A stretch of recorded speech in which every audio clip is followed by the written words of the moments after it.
উপদেষ্টা পরিষদকে নিয়ে ডক্টর ইউনূস সরকার বেশ বিপাকেই আছেন।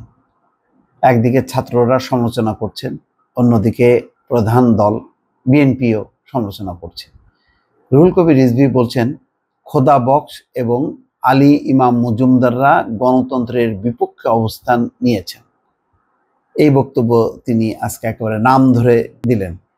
এখানে খবরে বলা হচ্ছে, অন্তর্বর্তী সরকারের প্রধান উপদেষ্টা ডক্টর মোহাম্মদ ইউনূসের বিশেষ সহকারী পুলিশের সাবেক আইজিপি মোহাম্মদ খোদা বক্স চৌধুরী এবং সাবেক মন্ত্রিপরিষদ সচিব আলী ইমাম মজুমদাররা গণতন্ত্রের পক্ষের শক্তির বিরুদ্ধে অবস্থান নিয়েছেন বলে মন্তব্য করেছেন বিএনপির সিনিয়র যুগ্ম মহাসচিব রুহুল কবির রিজভী। অভিযোগ করেন, জেলখানায় বসে সালমান এফ রহমানের নানা রকমের অপতৎপরতা চালালেও কোনো রকম ব্যবস্থা নেওয়া হচ্ছে না। বুধবার বিকেলে নয়াপল্টনে কেন্দ্রীয় কার্যালয়ে সাংবাদিকদের সঙ্গে মত বিনিময়কালে খোলাখুলিভাবে তিনি এই দুটি নাম উচ্চারণ করেন। রুহুল কবির রিজভী বলেন, এখন নতুন কেউ উপদেষ্টা পরিষদে কিংবা প্রধান উপদেষ্টার কর্মকর্তা হিসাবে যোগদান করেছেন। আন্দোলনের সপক্ষের লোকজন তাদের টার্গেটে পরিণত হয়েছে। তিনি বলেন, খোদা বক্স সাহেব একজন পুলিশের সাবেক আইজি ছিলেন, কিন্তু এই 15.5 বছরে তার ভূমিকা কি ছিল? তিনি কয়জন লোক চিনেন? আমরা চিনি। আমরা প্রতি মুহূর্তে নিপীড়িত হয়েছি। এই অফিস ভেঙে 4-5 বার নিয়ে গেছে আমাদের।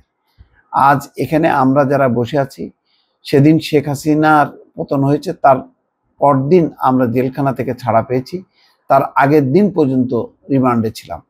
রিজভী বলেন, এই যে গণতান্ত্রিক আন্দোলনের স্পিরিট, এই যে চেতনা, এটা কি খোদা বক্স সাহেবরা ধারণ করেন? ওটা তো তারা ধারণ করেন না। তারা নিজেদের অত্যন্ত নিরপেক্ষ দেখাতে বড় বড় কথা বলেন।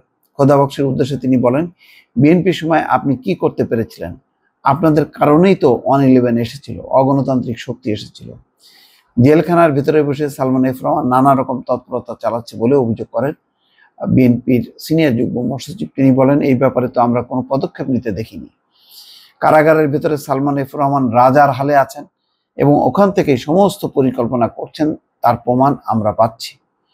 তো যাই হোক, এই অন্তর্বর্তী সরকারের উপদেষ্টা নিয়ে এমনিতেই এর আগে দুইজন, যে নতুন সর্বশেষ দুইজন জয়েন করেছেন উপদেষ্টা পরিষদে, মোস্তফা সরোয়ার ফারুকী এবং শেখ বশিরউদ্দিন, তা নিয়ে এখনো তো আলোচনা আছে। তাদেরকে বহিষ্কারের দাবি পর্যন্ত করা হয়েছে। এর মধ্যে আবার রুহুল কবির রিজভী দুজনের নাম খোদা বক্স চৌধুরী এবং আলী ইমাম মজুমদার, এই দুইজনের নামও উচ্চারণ করলেন। তো সব মিলিয়ে এই বোঝা যাচ্ছে যে অন্তর্বর্তী সরকার এই আলোচনা সমালোচনার মধ্যে দিয়ে যথেষ্ট পরিমাণ চাপের মধ্যে পড়েছে এবং এই চাপটা কিন্তু থামছে না এবং এই আলোচনা কিন্তু থামছে না। কেউ না কেউ প্রতিনিয়ত কিন্তু তাদের অবস্থান, তাদের নিরপেক্ষতা নিয়ে এবং তারা গণতন্ত্রের পক্ষে নাকি স্বৈরশাসনের পক্ষে, এই প্রশ্নগুলো কিন্তু বারবার উচ্চারিত হচ্ছে, যেটি ইউনূস সরকারের জন্য সত্যি বিব্রতকর। দর্শক, ভালো থাকবেন। আল্লাহ হাফেজ।